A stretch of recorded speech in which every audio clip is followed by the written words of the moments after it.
Hello, this is your host Todd Lewis of the Praise of Folly podcast. I'm again joined by Mike of Pol to discuss Baudrillard, specifically Simulacra and Simulation, which we've both read. What I'll do is I'll begin with a brief introduction to how I even found Baudrillard and why I read Simulacra and Simulation. So one of the themes in Baudrillard is how sort of like time has stopped, which I think is in part a response to Fukuyama on the end of history. But I sort of noticed that without growing up, without sort of having the language to describe it. So if you look at, like, say, culture, Western culture, say in both literature and music, we have quote dark ages where empires fall and there's not much there because no one's writing it, or if there is, it got destroyed by raiding barbarians. But there is this overall progression of repeated themes. So case in point would be Homer, Virgil, Dante, Milton. They all recycle the same themes and add to it, but then also increasing levels of complexity, especially beginning with the Renaissance forward. And then I noticed that, but then like in the modern age, all of a sudden after World War I and especially after World War II, it just stops. It just becomes complete garbage, and it's like, well, civilization didn't end, barbarians didn't level cities to the ground. We have the effects of a dark age with regards to output of culture, without actually having the collapse of civilizational structures that would go along with it. And I'm like, why is this the case? This is just so bizarre. So that's one thing. The second thing is, if you look at like modern literature, and I think what makes modern literature bad is the fact that we create. Okay, so Tolkien talks about the idea of the true myth in the sense that you can use fantasy, such as his work or C.S. Lewis with Narnia, to tell stories that are not factually true, that didn't actually happen, but still point to deeper truths that we all sort of know or should know. And so it's kind of like a mirror that reflects it back to us.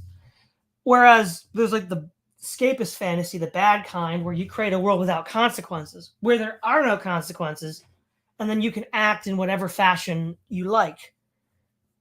So a good example, so we might call that power fantasy or escapism. Some of the earliest examples would be like John Carter by Edgar Rice Burroughs and Tarzan by Howard. The idea is that no matter what they do, there's no consequences to them, really.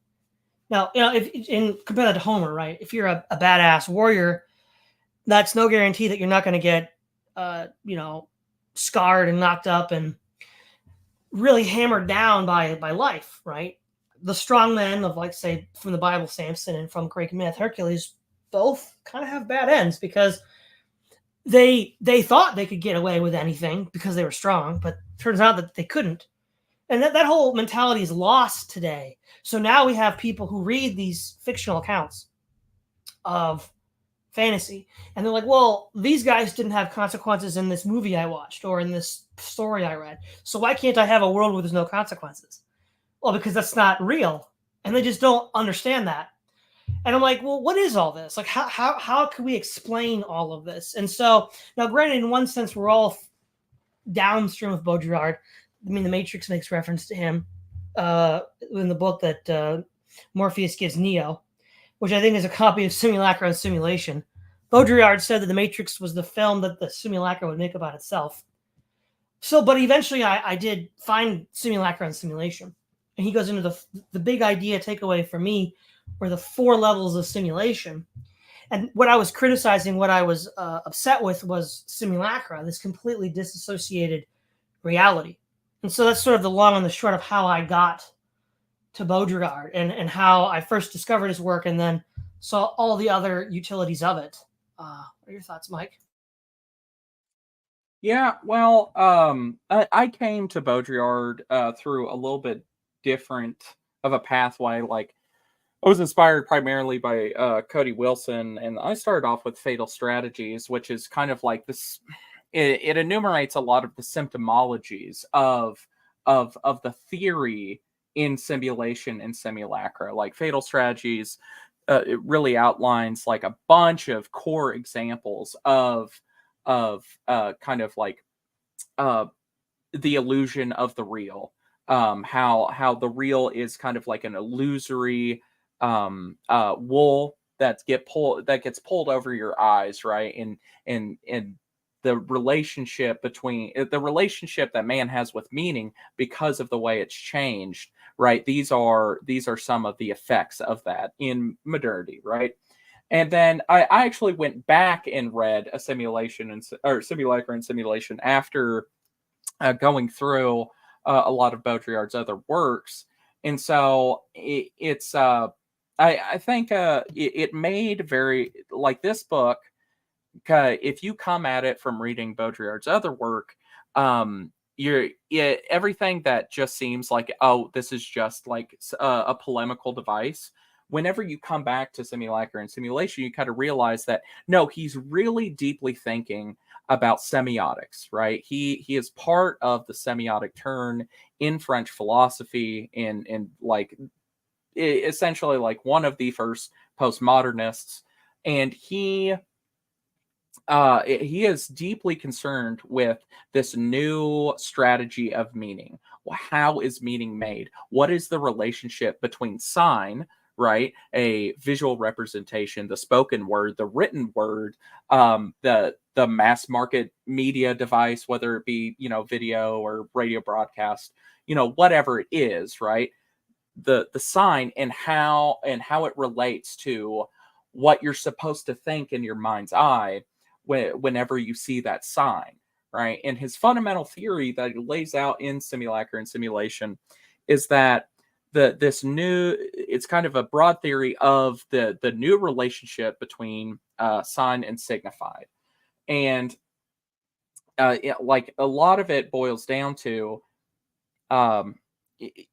you have signs of things, right? Though the thing that is supposed to impart meaning to the viewer, that no longer is referential to the real thing, right? There was in some sense in some other time in history where there was this relationship, the straightforward relationship between what you read, what you hear, its relationship to the great chain of being, and what it really represents in the real world, right? That the real world is actually made up of that relationship of how you connect meaning all the way back to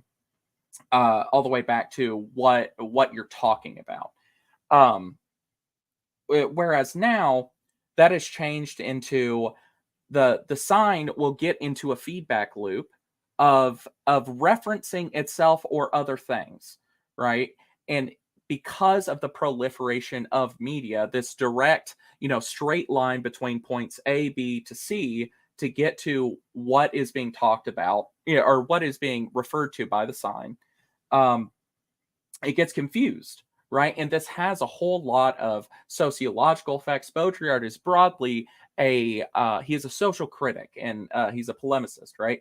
He talks about these things in polemicals, and it's a really interesting way to go about it, because it's a very French way to go about it. You don't get a direct mainline feed of like definition A, or a logical sequence of events for a lot of what he's talking about theoretically. But that's kind of like the broad overview. It's like me coming back, it really hit me all at once that, oh, he's talking about semiotics. He's talking about how meaning is made, and kind of the theoretical basis of why that's gotten all weird since the stoppage of time. Right.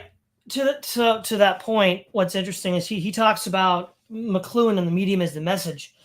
And the idea is that, he even comments that it's not really worth our time to discuss the actual content value of an ad, because there is no content value of the ad. It is sort of this vehicle of negation that negates meaning under the guise of having a meaning. There's words, there's speech, but there's no meaning behind it, in part because it doesn't point to anything else. And that's interesting, because if in Simulacra and Simulation, he basically, the overlay that's on top of all this is a kind of critique of capitalism, in the sense that through commodification, specifically though through the use of advertising, you create a space in which meaning is collapsed. Because, I mean, I guess in one sense, pointing to the thing itself doesn't help you sell a product. You sell a product by generating a certain desire within the individual to want to then consume it. And so you could argue in one sense that the semiotic pull, the semiotic shift, is the result of an attempt to use words not to communicate, but to generate certain desired states. Right. You can even see, Baudrillard is broadly considered one of the first postmodernist and post-Marxist thinkers. And he actually, after his first couple books, he actually stepped away from a strictly Marxist frame of reference because he has a different theory of value than the strict Marxist labor theory of value. Like, he also believes in this quality of things, like even simulated things, of their symbolic value, right? So he's actually extrapolated a whole new facet of ideas away from strict Marxist analysis. But yeah, in just to go back to your point on the semiotic turn, his lineage of thought comes broadly from you can kind of pick up on the temperature in the room when from Baudrillard developing into a post-Marxist from Guy Debord's Society of the Spectacle, and his kind of theory of in a more Marxist analysis of like the spectacularization of markets and stuff like that. And Guy Debord boils that down to a more regimented Marxist sort of critique, whereas Baudrillard, I think, attacks the same sort of cultural phenomenon, with his theory of symbolic value, as well as, the collapse of meaning, from a different direction from everyone else that was strictly a Marxist thinker during the time. And that's another thing that I think is very interesting. Because like the hypermarket is like that's a chapter in Simulacra and Simulation, where he talks about how every product is spectacular, and even production itself is simulated now. And it's like, especially now, we can see that now, where we're still kind of pretending to make things in 2023, but we are almost completely a service-based economy. Laptop jobs and a few technicians, and that's all we have. And no other Marxist thinker, I think, would have like really picked that out. Especially like people like Guy Debord, or especially not even the most recent swathe of like like platypus Marx and Lenin reading groups. I don't think they pick up on some of that nuance, where there is an inherent value in meaning, right? There is a different theoretical framework that you need to work from to encompass why sociological phenomena happens, especially with regards to the market. And like, if you're going to critique capitalism, I think it's better to have all your ducks in a row, because if you do not encompass something like, I don't someone like a strict British traditionalist, or someone like that. I'm trying to think of that author's name. Like an Oakeshott, or not Oakeshott, but their critique. Oh yeah, Oakeshott. If you're going to critique kind of, or even Gagnon with the Reign of Capital, if you're going to critique capital, it has to relate to meaning somehow, because life has to have meaning. Society has to have a story broadly, and this is something that even like Sargon of Akkad brings up, is like, society is a continuation of a story.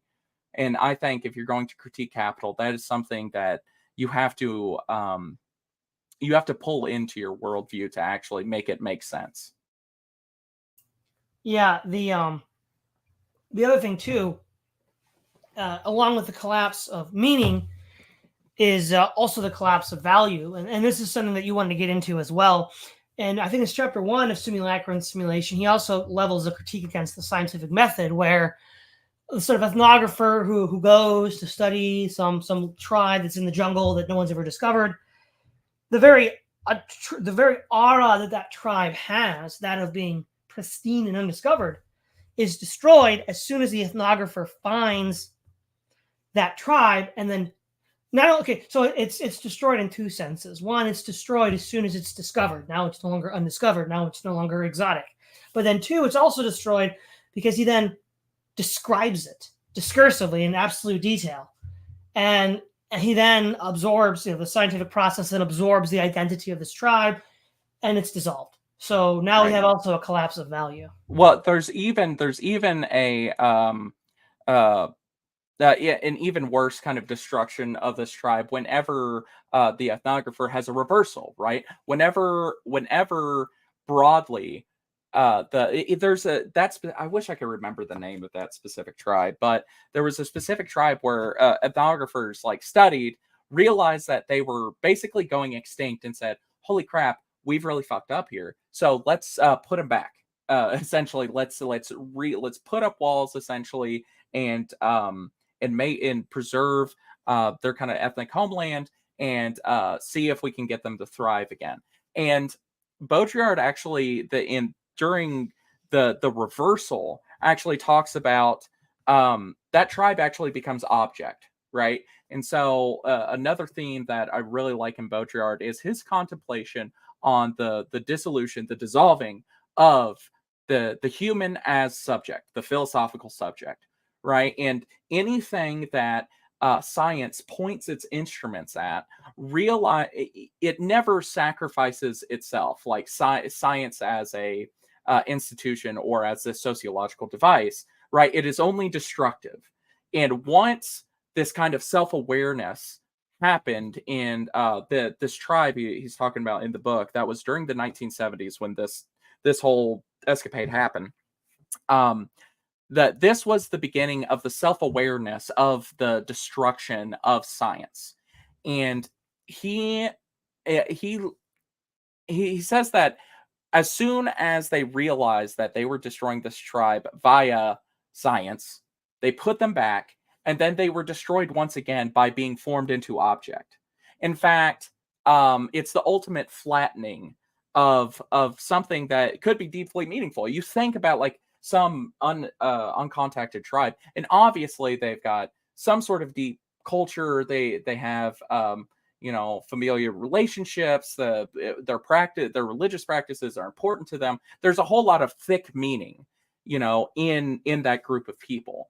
But as soon as science like touches them, it destroys them once, and then they realize that they're destroying them, put them back, and then subdue them into object. Because if they were exposed to air, they would, start deteriorating like a mummy. And if they're put back, they're actually hid behind glass. And then on a second point on his critique of scientific method in general is the evolution of science from there, right? In the 1970s, Baudrillard says there's this kind of, with this ethnography example in the 1970s, there was a reversal of all sciences more broadly, and he details this in other books as well, where the object of study of science, it needs to be isolated even before the science even begins, right? So whatever scientific analytical process a scientist is going to start, ever since the 1970s, the goal is to actually get as clinical and isolated and far away from the object of observation as possible. In fact, if science could be completely self-referential, that would be all for the better in, I guess, the subconscious of the scientist. And that, so true. That is something that, that particular passage just sticks in my mind, because it is a complete damnation of science as some sort of like ultimate truth-seeking, meta framework. It's totally not. It's a completely destructive process. When it touches things, and even when it leaves things alone, it only serves to eat up meaning and digest it into these kind of simulated packets of knowing something, right? And this just same as everything else, same as his media theory more broadly.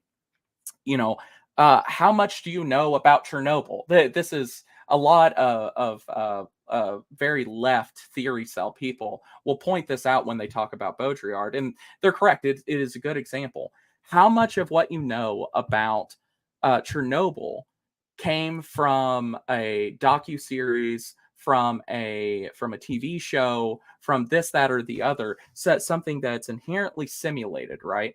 And technically not true. That all of those representations of the event are in some sense not true, right? They're part of a figment of reality. But that's more important than the reality itself. And it's just as in science, that is so everywhere else, is this kind of destructive process of meaning. And I think him pointing that out with a specific example in this book is probably one of the most important passages in the book. Yeah, a couple things come to mind. There's the occult principle of solva et coagula, dissolve and coagulate. So, yeah, this tribe is dissolved upon being observed by the scientist, but then is then reassembled as into something else that can be understood. This also ties into C.S. Lewis and the Abolition of Man, where he talks about scientific process. And I'll just make a brief quotation here. From this point of view, the conquest of nature appears in a new light. We reduce things to mere nature in order that we may conquer them.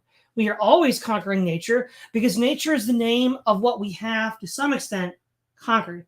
The price of conquest is to treat a thing as mere nature. Every conquest over nature increases your domain.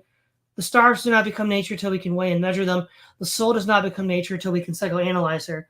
The wresting of the powers from nature is also surrendering of things to nature.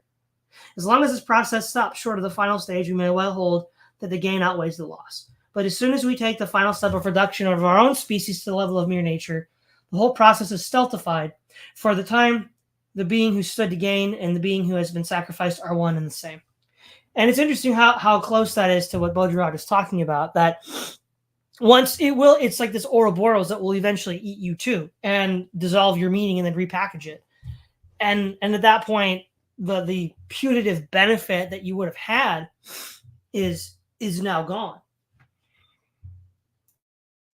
Yeah, it's I think actually, to pull a quote from the actual book, the implosion of meaning in media, right? Either information produces meaning, a negentropic factor, but cannot. Oh, sorry about that. But cannot make up for the brutal loss of signification in every domain. Despite efforts to re-inject message and content, meaning is lost and devoured faster than it can be re-injected.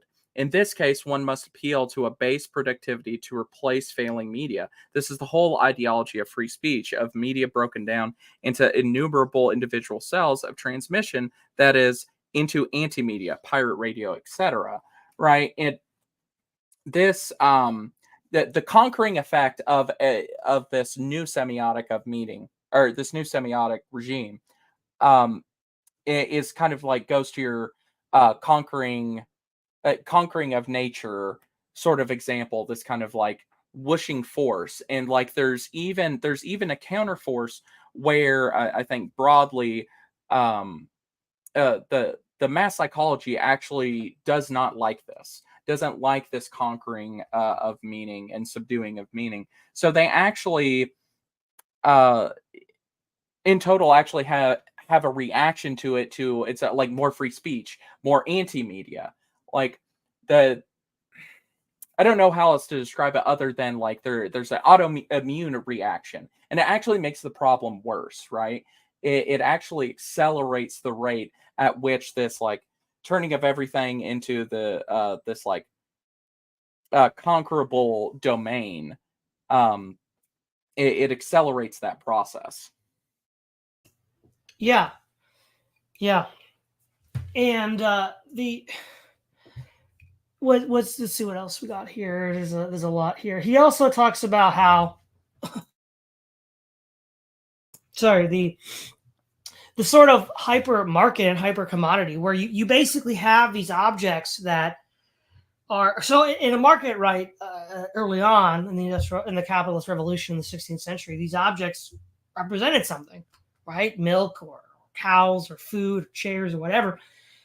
Now they don't really represent anything, right? I mean, I guess you could say that's kind of what NFTs represent, this sort of like hyper commodity where they don't actually represent anything, or maybe even Bitcoin, right? These are all things that exist purely in cyberspace or the metaverse with was it Facebook, so something like that. And but what ends up happening is when you do that, right, and you go all the way into not having any meaning at all. I mean, see, you basically have productive labor going into the buying and selling of things that don't really exist, which in the long run is not sustainable. Yeah, the hypermarket, the end of that passage, also kind of details like the metro area, right? The like this evolution into a city structure, and that this is like a phenomenon that's like deeply touched our psyche, right?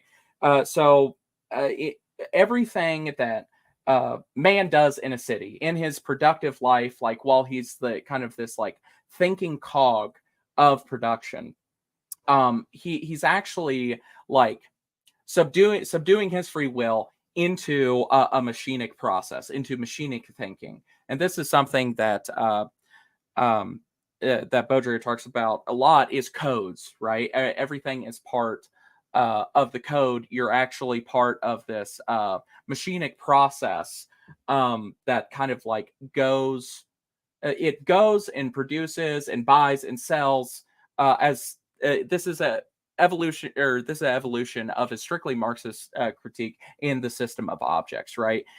In fact, this is not just like objects and values and stuff like that. It's actually a process by which you live your like productive life, right? And so even the form of the city where everything is designed for the maximum efficiency of getting products in and out of the city to their destinations unknown, or even shuttling people into their factory roles. That's kind of like that's kind of like a holdover from his more like Marxist thinking, but it's still true. Like there is this like efficiency of design of the city now, where even though it's not a factory job now, it's to your BS office job or whatever it is you're doing.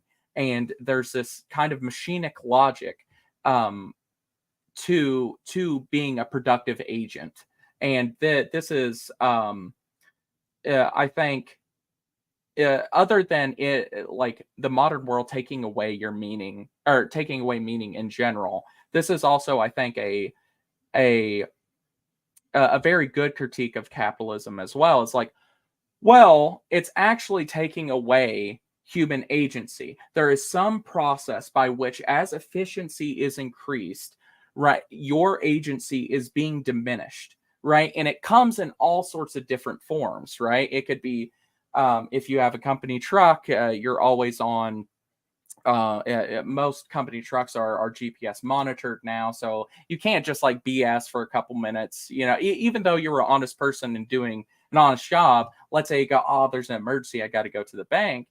There's always in the back of your mind, like, am I going to get in trouble for that? Oh, I better not. I better rush on the way home, and hopefully I can get to a bank in time, right? That change in your behavior is you actually not being able to exercise your better judgment as like the productive person, you know, that's in the employ of a company, right? You are actually reducing the amount of free will you're able to exert. And I don't think the ultimate exercise of free will is like some ultimate moral good. I'm not a liberal in that sense, absolutely not. But subduing it to the point where you have no agency is obviously bad, right? And I think that is a pretty good critique. Yeah, there's a few adjacent things I can say that I've said before elsewhere. First of all, this sort of like loss of agency is very orthogonal to Ted Kaczynski's idea of the power process and the loss of the ability to have meaningful directed activity as we exchange as we give over to the machine and the machine process the things that we do. We're not doing them ourselves. And so then we have to find ways to find value in what we do when we don't have to do things that were intrinsic to our lives before, and that's what's called a surrogate activity. The other thing would be in his 1946 preface to Brave New World, Aldous Huxley talks about how the dystopia of Brave New World is that man is serving the machine, this global system of control and commodification. And he quotes the parable where Jesus says to the scribes and the Pharisees, "The Sabbath was made for man, not man for the Sabbath." Therefore, what ends up happening here is these he says the same thing, and that the islands these people are exiled to are places where the machine does not fundamentally govern our own existence. As well as the fact that, as you said, right, once we sort of get hemmed in by the transportation system of the machine, we can no longer just sort of walk wherever we want to go. We need to either have permits or we need to have the right form of transportation, which means money. I mean, you don't need to pay to walk. I mean, you need to pay to eat the food when you consume calories walking, but that's a downstream cost, not the actual cost itself. So there's all of these sort of related, and of course, Ellul, I mentioned Ellul already. That man has to then reorient himself towards the machine and the needs of the machine, what he calls the modem society. So all of these things are sort of orthogonal to each other. Yeah, very much so. And even analogous, like I've often thought that this specific point about the subduing of human agency is very much related to Nick Land's thinking. All the early texts of Nick Land. I think that's something that I have found more interest in is reading of Baudrillard versus Nick Land, because there's different facets of how this like machinic process of like society broadly as like a productive endeavor, right? Because both Nick Land and Baudrillard think about the current world we're living in as being dominated by capital as some overarching force, right? Whereas Baudrillard might come at it from a more closer to Marx's critique of capital, right? Nick Land has come from 5 steps down, postmodernism, all the way to kind of like evolving Deleuze and Guattari's kind of philosophy into a different angle of critiquing capital, right? But both of them have these points on the subduing of the human subject, where Nick Land thanks ultimately, he said in interviews several times that I'm not concerned with the agency of people, or even his little his writing on the human security system, right? He is not a friend of the human security system, and this humanistic idea of coming back to protecting the human subject as an instinct, right? Because he doesn't believe it exists, right? It's like there are other more important forces that have philosophical subjectivity that are more important, or at the very minimum, or more important than human subjectivity, or human subjectivity doesn't exist at all. Whereas Baudrillard, he's kind of a post-apocalyptic writer.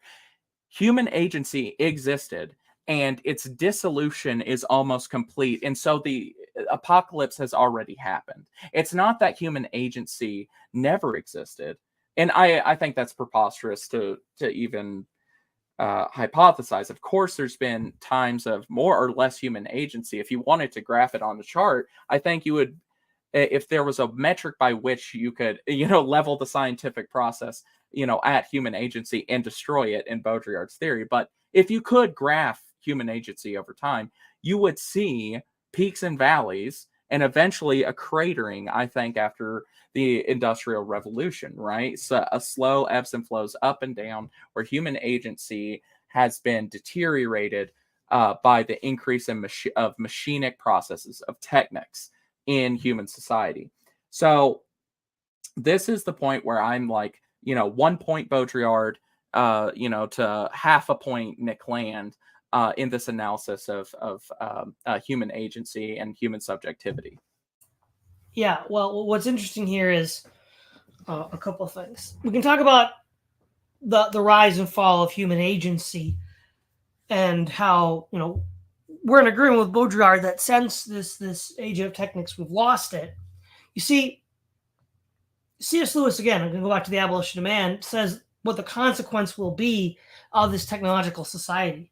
Okay, he says, but then within this master generation, itself an infinitesimal minority of the species, the power will be extended, or the power that it is of genetic engineering, will be exercised by a minority smaller still. Man's conquest of nature, if the dreams of some scientific planners are realized, means the rule of a few hundreds of men over billions upon billions of men. There neither is nor can be any simple increase in power on man's side. Each new power won by man is a power over man as well. Each advance leaves him weaker as well as stronger, and every victory, besides being the general who triumphs, he's also the prisoner who follows the triumphal car. And so that's how it's sold, right? So, this whole age of technics was sold to us as a way to increase human productivity, to increase human choice and expression. And there's also the first one in rule. So for boomers, they got a lot more of that than those people who came after. But even they're losing that as well as they're getting crowded out by the system.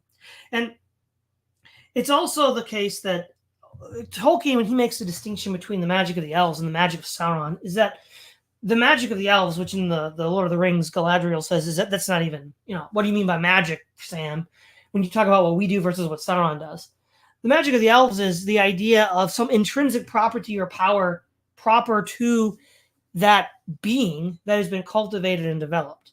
So it is an intrinsic part of the being. So a crude example might be a leveled up RPG character. You might, lose all your gear somehow, but you still have all of your stats. You still have all of your special moves. It's just that you don't have the gear. Whereas technology is this power that you don't have internal to yourself. It's been given to you. So you might, let's say you were the one that dropped the atom bomb on Hiroshima, right? You might have the power of a god, the power of, Shiva or Vishnu, but that's not your power. That's, you were loaned it. And then when you're out of that position, it goes to someone else. And so part of what's limiting our choice, part of what's limiting our agency, is the fact that we've chosen to use Tolkienist terms, this sort of Mordor magic, whereby we give to others. So it does two things. It absolves us. We think it absolves us of responsibility. We're no longer responsible for it. But then we also divest from ourselves any meaningful influence, what Ted Kaczynski would call the power process. And so when that's withheld from us, we're now absolutely impotent and powerless. And I think properly constructed human agency increases when we feed that aspect of ourselves and develop a culture that produces and cultivates and perfects innate properties within us that we possess. Sort of like, to use a science fiction example, the Mentats of Dune, right? They developed these skills themselves. It's inherent to them, not external. And that's the fundamental difference. Is this power internal to you or external to you? Right. And, it's interesting because, Mentats from Dune are actually kind of some baser expression of, I don't know, archaeofuturism or something along those lines, right? Where this relationship between technology had soured. And so, in the history of Dune, there was Butlerian jihad, right? A total war against technology, right? We have to put technology into stasis, permanently, right? Because it's out of control. And that in the deep lore of Dune, that's they almost get, because these are fictional people, they got the luxury of making that choice, right? They got the luxury of being able to recognize when the machinic process, like it, because it's couched as a war, right? A total war. Whereas here it's in the real world, not in a fictional story. Um, it's not. It is a total war, but it's not. It's not like literally. It's not AI's literally killing us in the streets, right? So we don't get the luxury of making the decision of Butlerian jihad. It's just like, oh yeah, it's just one congressman phone call away until we get the call for Butlerian jihad, and then the president signs it, and then we get to push away all these negative externalities and kind of renegotiate, some sort of uh, social contract, if you will, with like, what is technology? What is our relationship to technology? Like even social technologies, right? Like capital as like a social organizing instrument, right? It's a technological thing. It's a technological entity.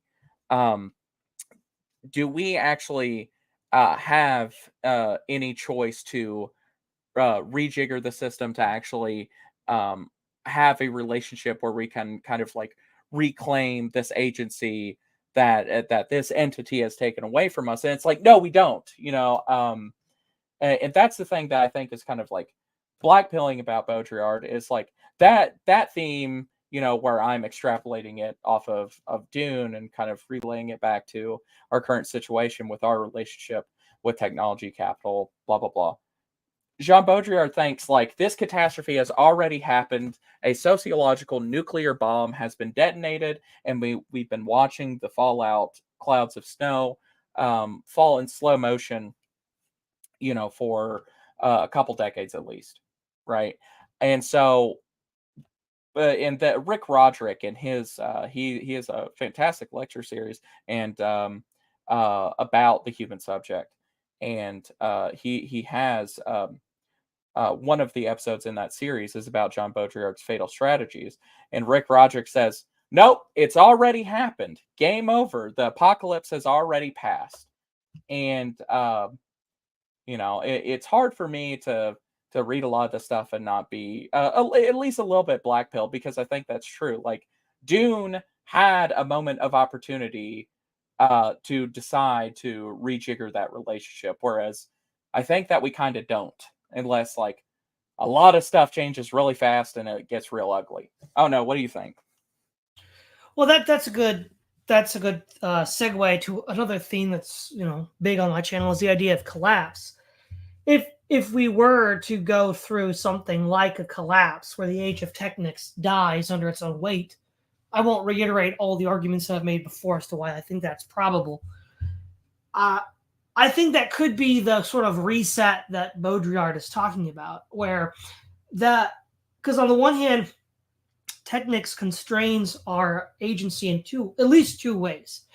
One is it imposes the system of technique, which forces us to accommodate it rather than it accommodating us. That's sort of what Elul is criticizing.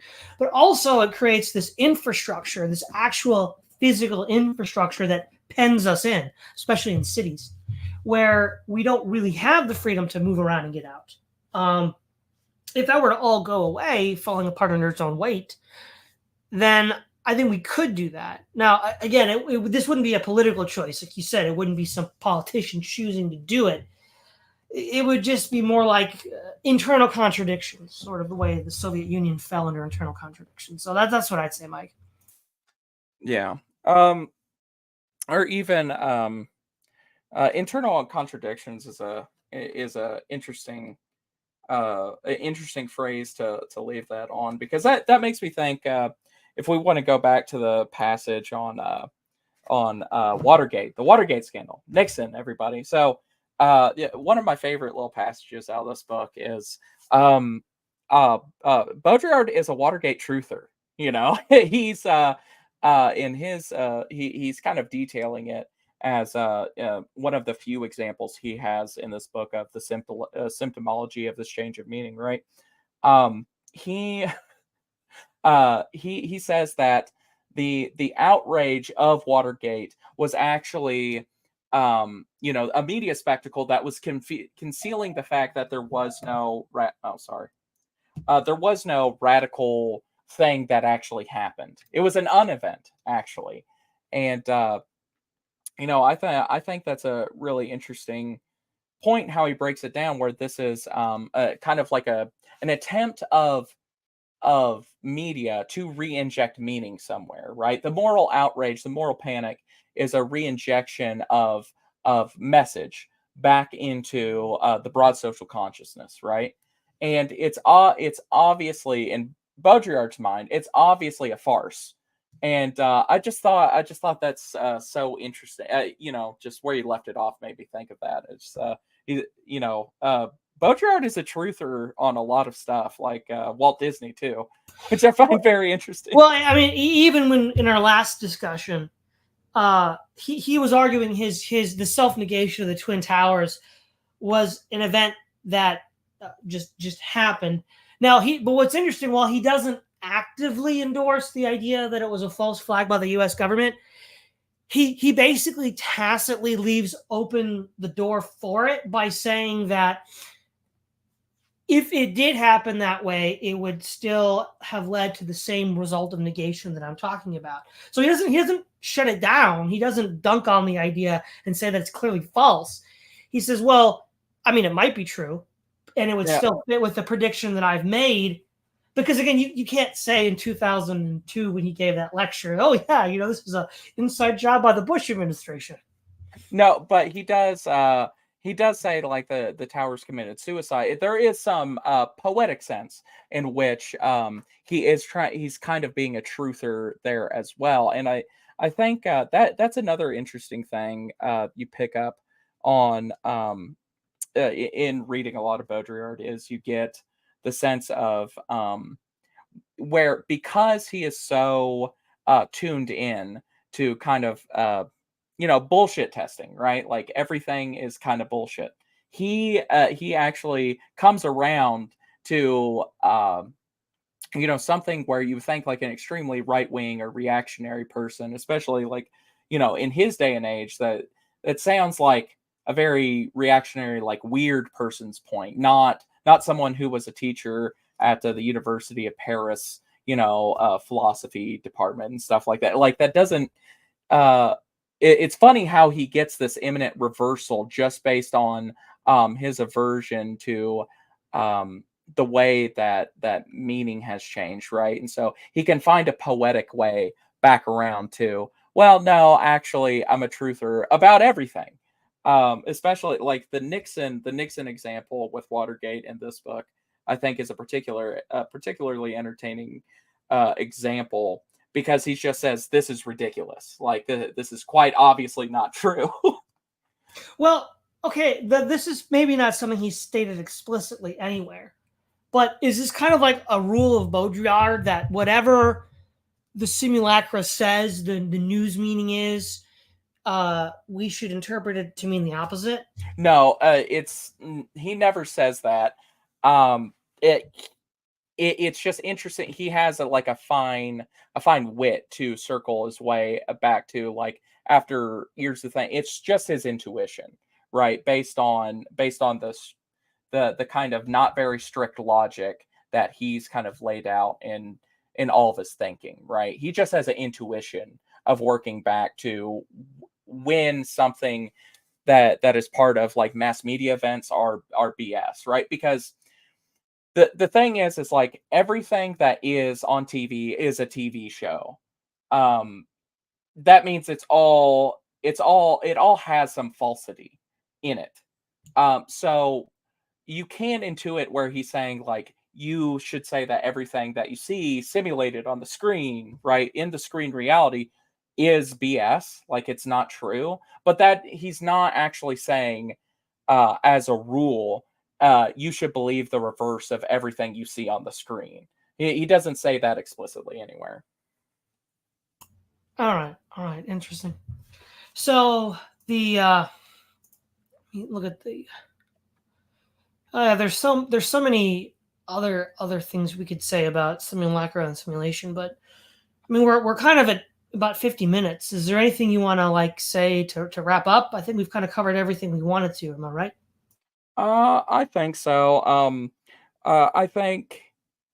Uh, well, there's one thing I wanted to go back to. I wanted to reiterate that Baudrillard's theory in this book is that the map of meaning has become self-referential, and that the map is no longer attached to the territory. In fact, the map precedes the territory. Right? You would think that in a way of making meaning out of a map, right? So instead of a king conquers territory and then he sends a cartographer out to chart his lands, right?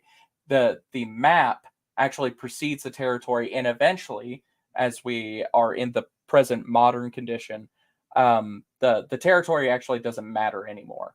It dissolves under the weight of the simulated, of the map being self-referential, and the only thing that matters is the map is the map is the map, and the map is the territory now. So I think that's just something, like, if you just want a heuristic for understanding what Baudrillard, like his thesis in the book is, it's the map is more important than the territory.